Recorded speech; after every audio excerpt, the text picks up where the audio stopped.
topics and opinions expressed on the following show are solely those of the hosts and their guests and not those of W4WN Radio, its employees, or affiliates. We make no recommendations or endorsements for radio show programs, services, or products mentioned on air or on our web. No liability, explicit or implied, shall be extended to W4WN Radio, its employees, or affiliates. Any questions or comments should be directed to those show hosts. Thank you for choosing W4WN Radio. This is Beyond Confidence with your host, Divya Parekh. Do you want to live a more fulfilling life? Do you want to live your legacy and achieve your personal, professional, and financial goals? Well, coming up on Divya Parekh's Beyond Confidence, you will hear real stories of leaders, entrepreneurs, and achievers who have stepped into discomfort, shattered their status quo, and are living the life they want. You will learn how relationships are the key to achieving your aspirations and financial goals. Moving your career or business forward does not have to happen at the expense of your personal or family life, or vice versa. Learn more at www.divyaparekh.com, and you can connect with Divya at contact@divyaparekh.com. This is Beyond Confidence, and now here's your host, Divya Parekh. Good morning, listeners. I love being here with you on Tuesday mornings. Want to share a very quick story with you all today. So one of my clients was asking me about fear and how she was not able to take action because she was worried about fear of failure. And we had been talking about it for a few days. So I shared with her one story. There was this wonderful Zen master, and a gentleman comes to him for training to eliminate fear. And then he trains with this Zen master for 10 years. And once the training is done, the trainee is full of pride that, wow, I've done this. And Zen master asks him, all right, what did you learn from this training? And the trainee says, I'm fearless. And Zen master said, you got to do another 10 years of training. And you know why? Because you got to learn that you are not fearless. Fear is something that is absolutely natural to a human being, and it's about learning and coping with the fear. So the reason I shared the story with you is that I want you to take action. I want you to become your best version. So I want to thank each and every one of you who has taken action for their lives, for supporting us, for leaving us reviews, or for buying our books for that matter, the 2 books that you see in the background. Expert to Influencer is still a bestseller after 32 months, straight 32 months, folks. And partial profits from these 2 books are going to kiva.org to help entrepreneurs across the globe. And I'm going to invite you to spend 1 hour of your time, only 1 hour of your time every month, and share it with another person with no strings attached. Just be fully involved. If you're giving a smile to a stranger that's walking down the road, give them a full smile, because I want you to expand your experience in life and get back to me. How alive are you? All right, without further ado, let's bring on our guests, Larry and Victoria.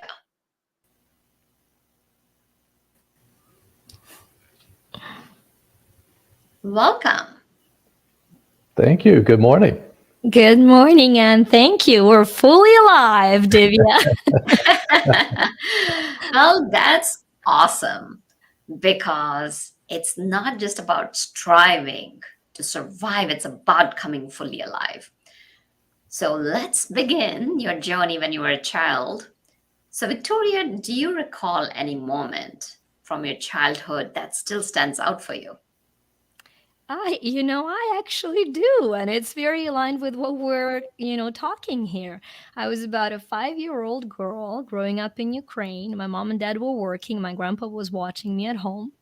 And I thought it was a brilliant idea to get a little hanger for my doll's dress. So I looked around for a way to do it.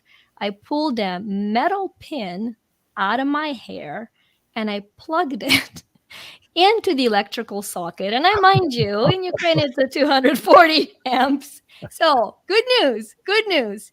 I did not get electrocuted. And the reason I didn't get electrocuted was because resistance saved my life. And to that amazing point you were making, I think for all of us, when we are afraid of our own power, we're fearful of what we can really become, we resist it because somewhere in our genetics, in our life, resistance saved our life. But that's kind of where it kept us, not fully alive, but just resisting the power. So that's the story that came to mind when you were introducing the beautiful story on fear. That is so powerful. And know that everybody, folks where you were born, are in our thoughts and prayers. Thank you. And it's felt by all of my family, all of my friends, and it's felt. The Ukraine would not be standing without every prayer and every intentional meditation and every thought of love. It wouldn't be, and yet it is. Yes. So, continuing our conversation, Larry, do you recall a person who left a mark on you when you were a child? I do actually. It was a friend that was introduced to me when I was a teenager. His name was Bo, and Bo had muscular dystrophy. Bo had been in a wheelchair his entire life. And so we just became friends, but we would hang out together, and I would drive him around in his van and do things with him. But then he asked me one time to attend a summer camp that the Muscular Dystrophy Association put on for children in that area. And that was the one thing that really changed my life and my thinking about what I can do to help others. You're there for a week or 2 weeks. I was assigned to a young man who, like Bo, had been in a wheelchair his entire life. And so when you're in that kind of environment, think about that. You literally have to do everything for that child. I mean, everything. I would pick him up out of his chair, put him in bed. I would have to take him to the bathroom. I would change his clothes, do whatever it took. But you start building those bonds, those relationships, and the meaning of what life is really all about. And I continued going to that camp well into my career. I would take a week vacation, back when you only had 2 weeks vacation. And 1 week was dedicated to going home and attending that camp. So that was the one person that truly shaped a lot of my attitude, my feelings, and my responses back to giving and philanthropy. Wow, what a story, Larry. Think about, gosh, here I'm listeners asking for 1 hour, and think about Larry giving willingly and cheerfully his 1 week of life to help somebody else. That is so powerful. Thank you for sharing that, Larry. Thank you.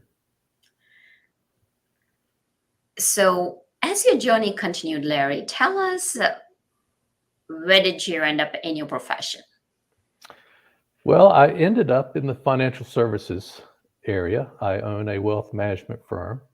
I started that business in upstate New York and relocated to Tennessee.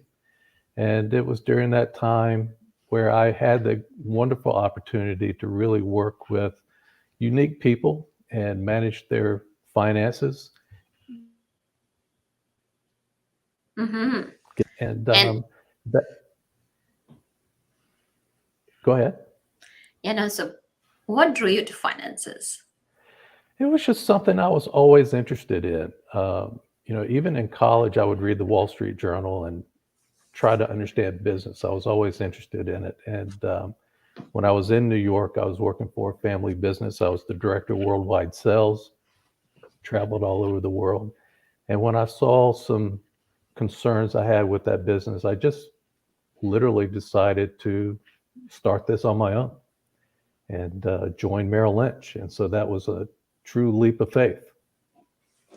That's wonderful, going after your dreams. In Victoria, as you continued your journey, while you're not putting hangers in the sockets, thankful you didn't get electrocuted. Very thankful for that. What was it that drew you, and where did you end up? I came from the country where it was Soviet regime, like, an extremely devastating environment of no choices. We had a lot of duties and zero rights. And our voting in the Soviet Union, when you voted for a candidate, you had one candidate and two boxes, yes or no. And if you voted no, the caring government came back and said, "Are you sure about your choice?" and, and if you mistakenly still said, voted no, the consequences were not so pleasant. And so for me, and I'm not going to share the story of my life, when I finally understood what real freedom was, I wanted to explore it to every possibility. And so I thought I'll homeschool my kids and we'll travel the world. I took them to Greece to study ancient Greek history. Came home and my husband was like, honey, every time you swipe the little plastic thing, there is nothing attached to it. You just put us into debt. So, I decided to help my family to get out of debt that I've put us into, got into real estate, and just before the recession of 2008, um, got a coach. So, coaches are very important. And by 2009 and 10, I was in the top 1% of the agents in the US while homeschooling my kids. And so brokers started asking me, come talk to us. What are these principles of success? And I started training on the principles of success to, through the years, understand I actually had an unfair advantage. And then a couple more years of understanding what it was in terms of, subconscious programming and action motivators and all of these little things that I've later developed into the offerings that I have. Got a PhD in metaphysical sciences to understand philosophy of being, how we are as human beings. And the rest is history. I love helping people to discover and be true to their potential, both with conscious hacks and subconscious reprogramming. Mm-hmm. Very nice. What a lovely story that you racked up the pricing on your credit card. So, Larry, as you continue through your journey, finances, I know you have a very important, pet project. Tell us about that. I do. It's my form of philanthropy now. I got involved with pet therapy with my dog Scrappy. And there was a children's hospital where we relocated to in Tennessee. And I just knew Scrappy's temperament would just be ideal. So we went through the training, got involved. It was our opportunity to meet people because we moved here sight unseen. I knew no one that lived in this area. And so it was really just a great opportunity for us to give back and share some experiences. And when Scrappy passed away 3 years ago, I started writing. And I started writing for my own therapy. And little notes became letters, the letters became stories, and then those stories became a book. And it's a combination of lessons that Scrappy taught me and stories that we shared together. And it just left a real powerful impact on me as to what more can I do. It's just not enough to tell the stories. I want to take action. So now I'm on a mission to quadruple the number of certified pet therapy dogs in the United States. We simply don't have enough.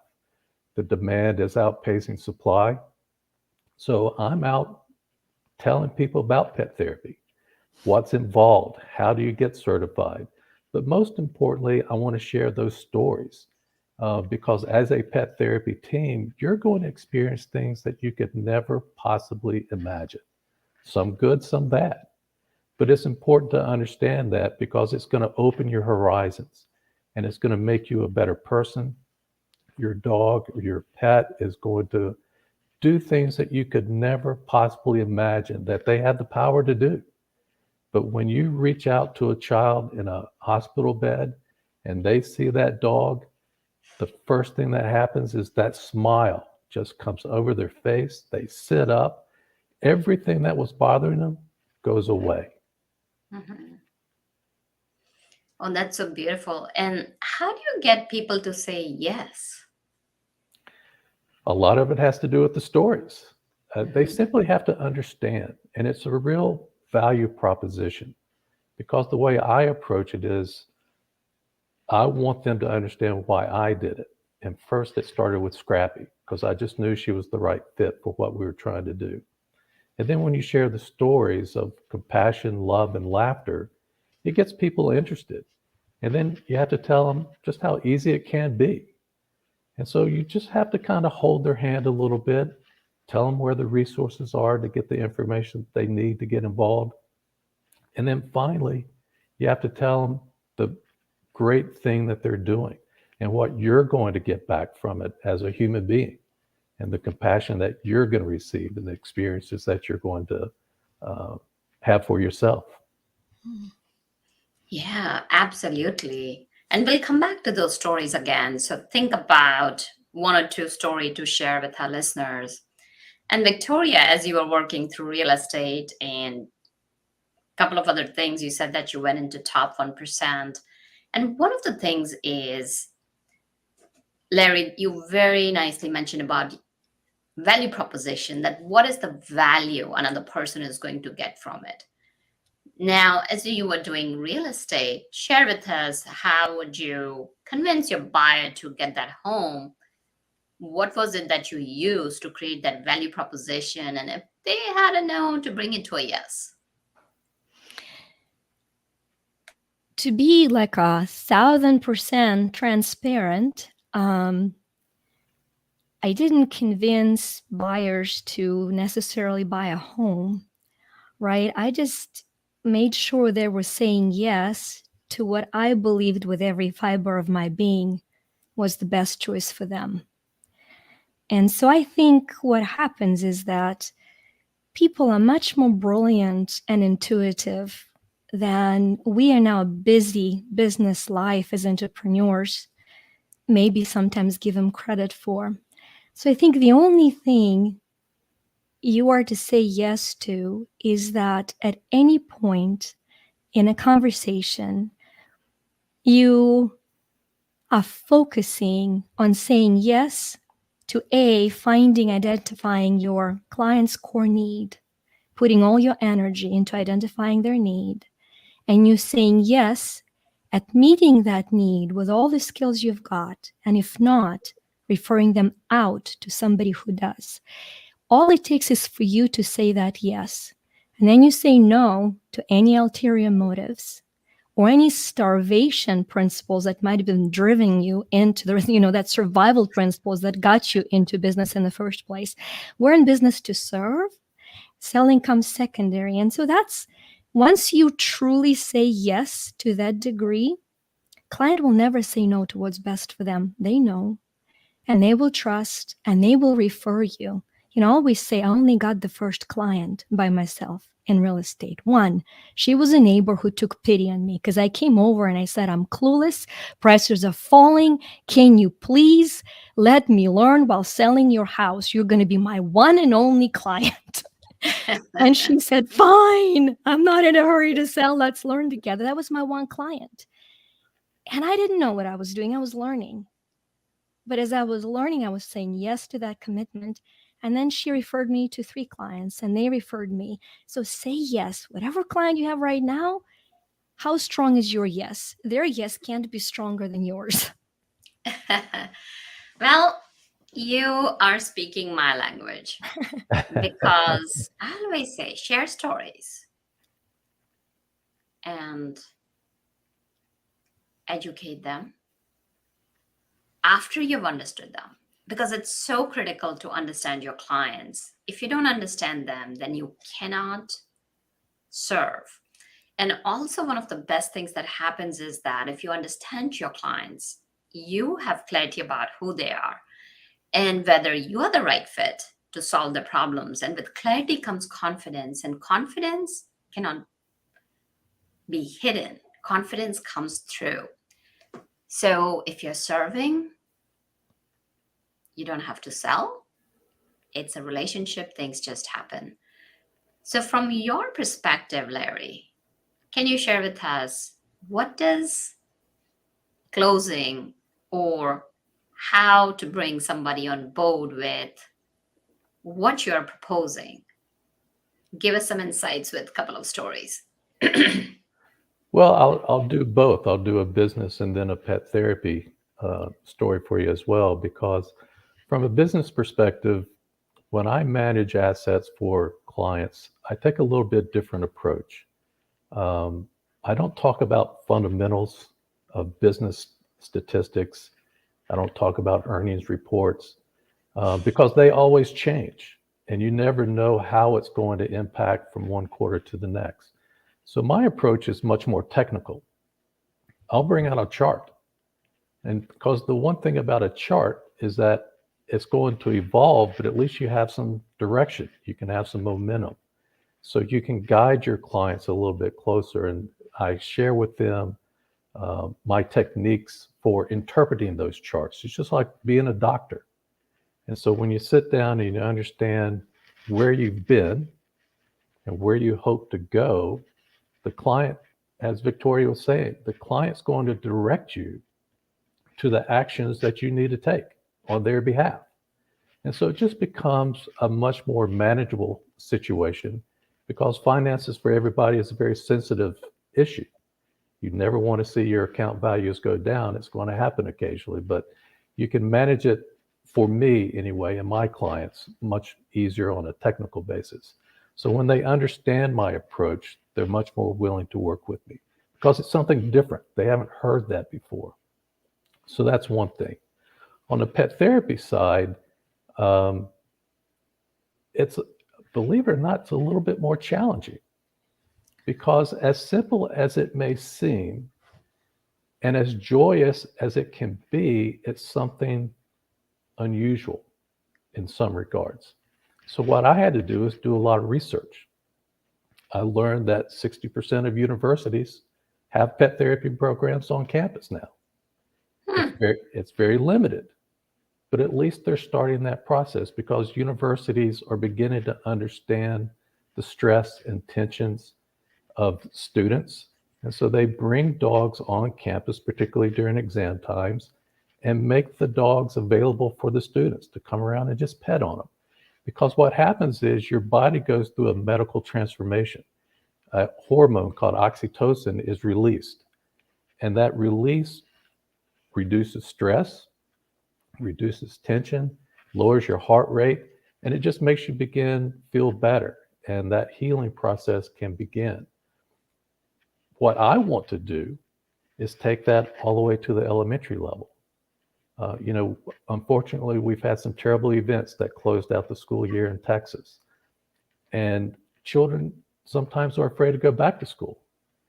I would love to be able to see every child as they get off that school bus be greeted by a pet therapy dog. That's what I want to do. So for me, that requires several things. One, school boards. I have to convince them that this is a logical approach. Secondly, school counselors. It's the same thing. And then finally, on a much larger scale, I've got to get people in the community who are certified pet therapy teams to be willing to get off their couch and greet those children as they get off the school bus. And that's a very challenging thing, but when it's going to go back to the stories of what you're going to get out of this and what everybody else is going to receive by your favor. Mm-hmm. Absolutely, really powerful. So curious, have you been able to get any schools, even if it's a one school, to take this idea on? Yeah, we're doing it locally. We've got some schools that had already started a pet therapy program. We just want to expand it.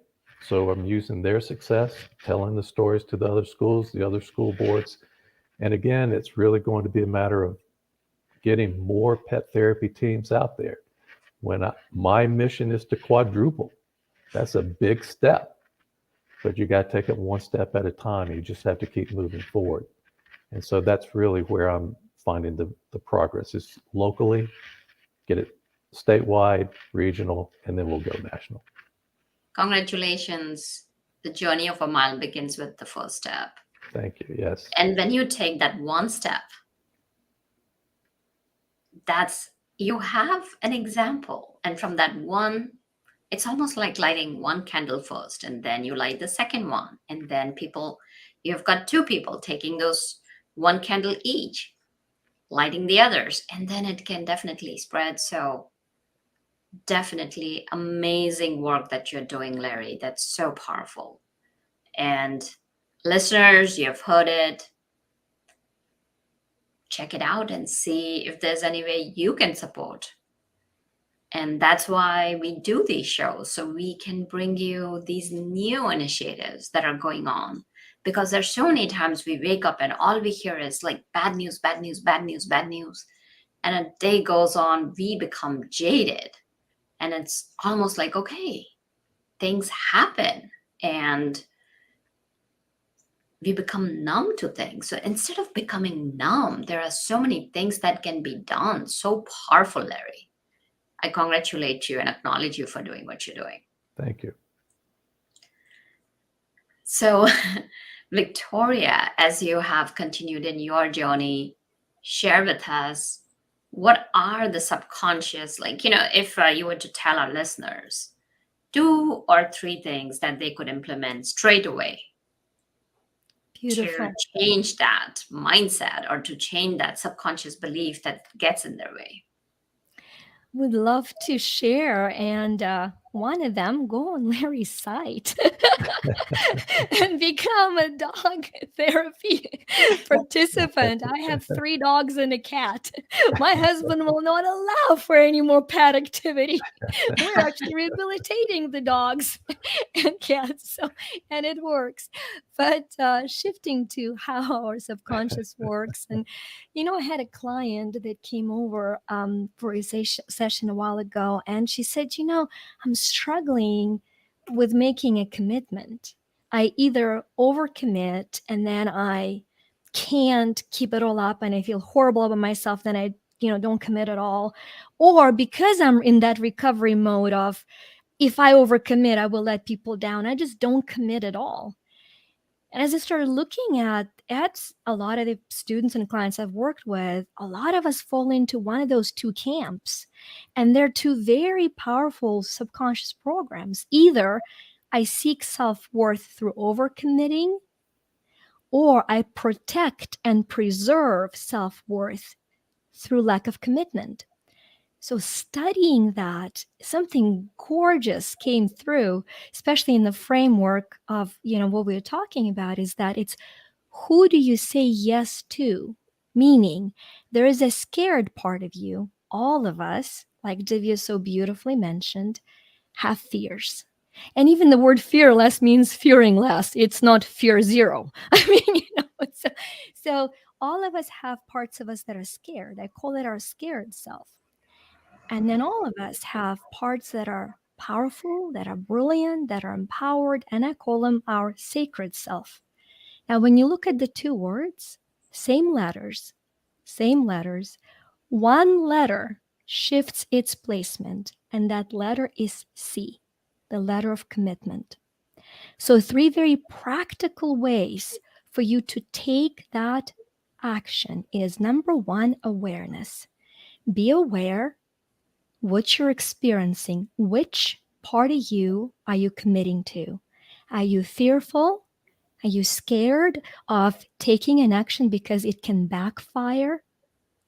Just realize awareness, loving awareness. I am committed to scared. Second, alignment. make a conscious choice. I'm going to realign from scared to sacred. What if just for a moment I were the powerful am that I'm born to be? What would that person do? And I'm not talking life plan or eternal vision. What is the one thing that that person would do right now? If I were not scared, because we gotta reason with our scared brain, because willpower will run out of. So we gotta be wise. So if I were not scared, if I were in a sacred space, what would be that one step I would take? So, action alignment, awareness alignment. You're aware where you are, you're aligned with the commitment you want to take, and then you act, and then you act, and you do it over and over and over again. But first, see where you are. And hey, if you're like, I'm totally sacred right now, I'm on fire, don't stop. Keep going. Keep going. What else would that person do? So I tell people, our subconscious, this is another great tip, our subconscious answers the question we ask it. So when things are happening that are you feel like out of your control, we tend to ask what else can go wrong. Shift that to how can I make this better? It's going to be a huge practical shift. And then if things are going great, a lot of us subconsciously start asking, well, when will this end? Because we know the other shoe has to drop. So the question we then ask is, how much better can it get? So the awareness, alignment, and action, and the shift of those two questions will expand your life infinitely in a very practical way. No, definitely. That's very, very insightful because think about it. Awareness. Let's just kind of take a little bit further dive into it, Victoria. A lot of people get confused between being mentally alert, oh, I'm conscious, I am doing something here, versus having that awareness. How would you differentiate the two? It goes back to what you're saying yes to. That Mhm. true awareness is it serving humanity through your skills, tools, and practices? Then you're socially aware.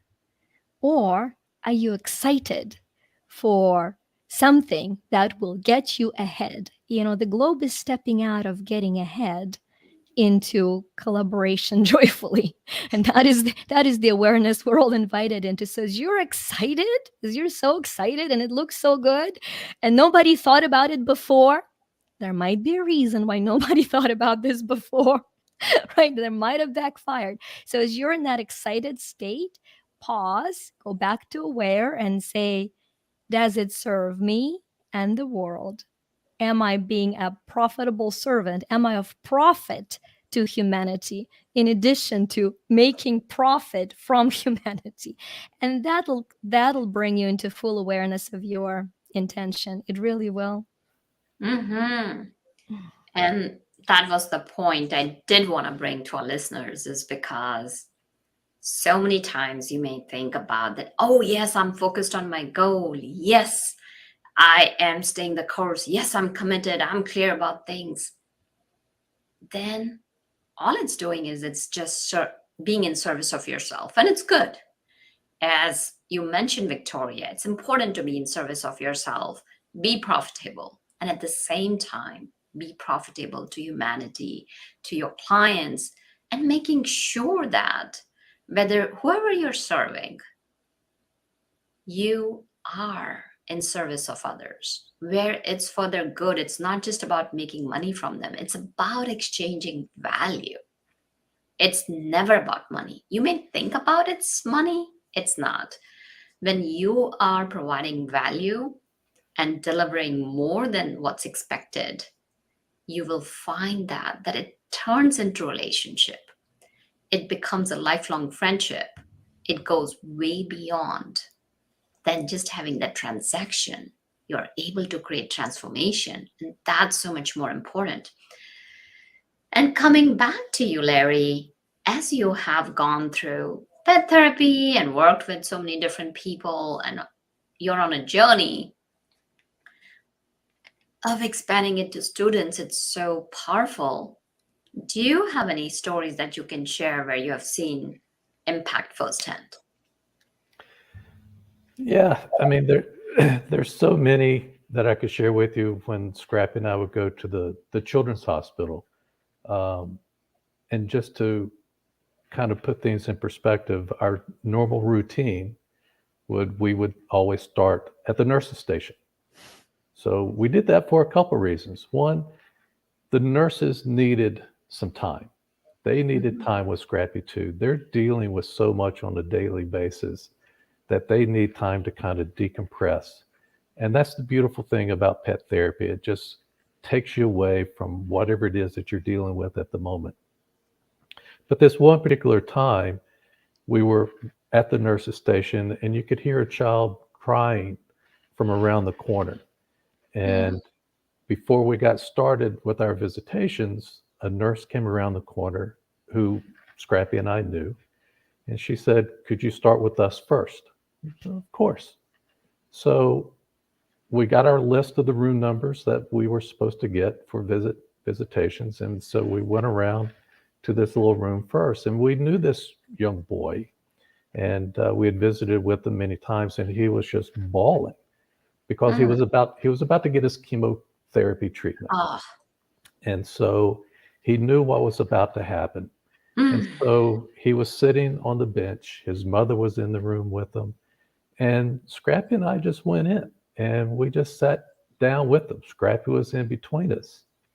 Um, he never stopped crying completely, but he slowed down. He calmed himself down because he just kept petting Scrappy. And I noticed Scrappy just kept scooting her butt a little closer to him the whole time. She was trying to nudge up to him and kind of calm him down as well. And so when the Mm. treatment was over, he stopped crying. He gave Scrappy a hug and a kiss. Mom did the same thing. And so we were saying our goodbyes and that we would come back and check on him later that day. And we walked outside, and the nurse was in tears. And it Mm. was just totally unexpected. And because we knew her, I just said, "What's wrong? What can we do to help?" And from her perspective, she said, "Every time I walk into his room, he thinks something bad is going to happen." Oh. So nurses have to take that responsibility on themselves. And that was something that I never understood completely. And so that really changed my approach to pet therapy and understanding all the dynamics involved. It's not just the patient, it's Mm. not just their family, but it's the nurses and the doctors.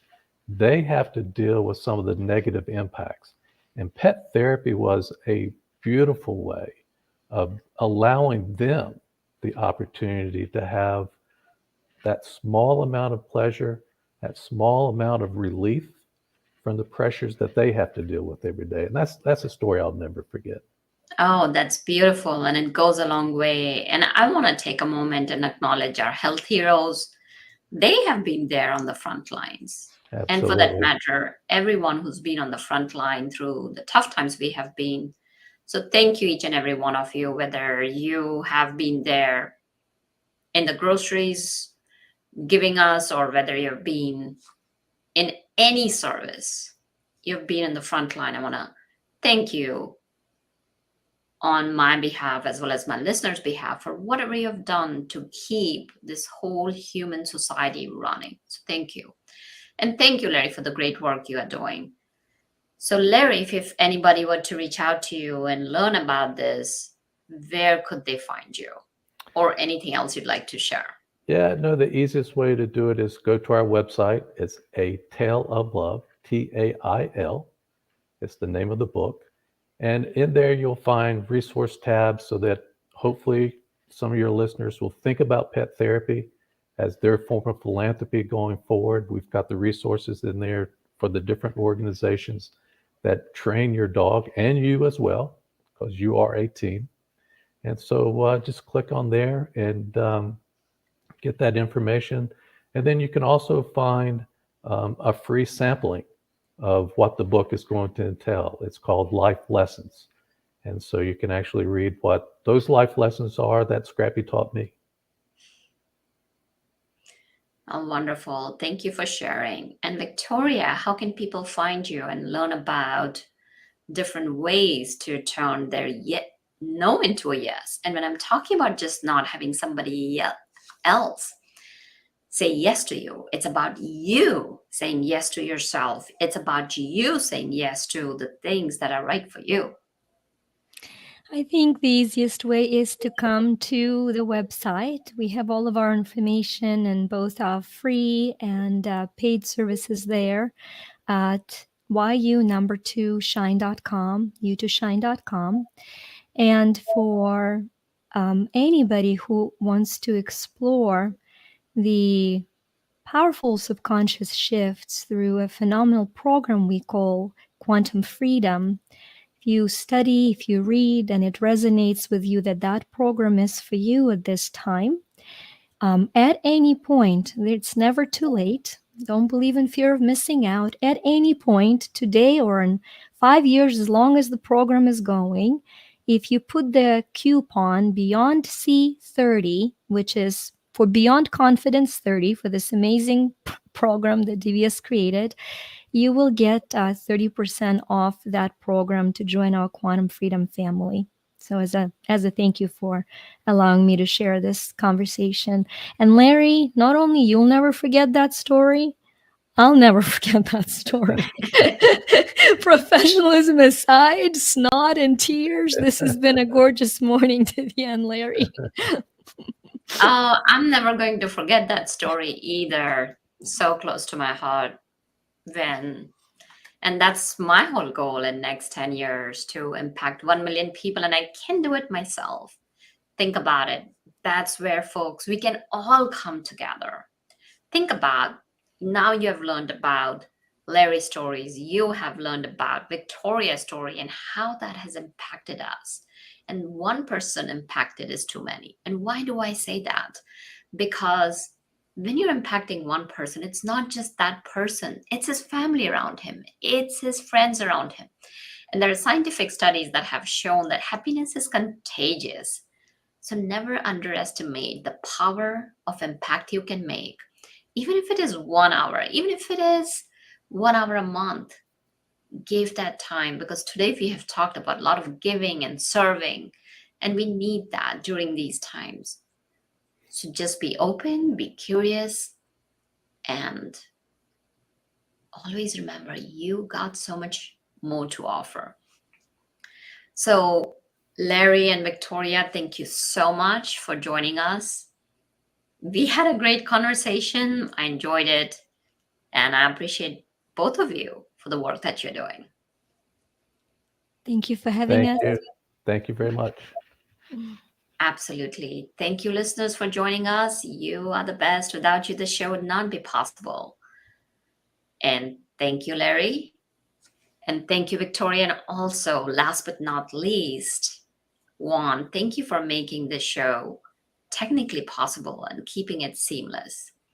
And listeners, take that moment to know that you can bring that fear a little notch down. And the key is learning you are not fearless. It's about walking through it. Be well and take care until next time. Thank you for being part of Beyond Confidence with your host, Divya Parekh. We hope you have learned more about how to start living the life you want. Each week on Beyond Confidence, you hear stories of real people who have experienced growth by overcoming their fears and building meaningful relationships. During Beyond Confidence, Divya Parekh shares what happened to her when she stepped out of her comfort zone to work directly with people across the globe. She not only coaches people how to form heart connections, but also transform relationships to mutually beneficial partnerships as they strive to live the life they want. If you are ready to live the life you want and leverage your strengths, learn more at www.divyaparekh.com. And you can connect with Divya at contact@divyaparekh.com. We look forward to you joining us next week.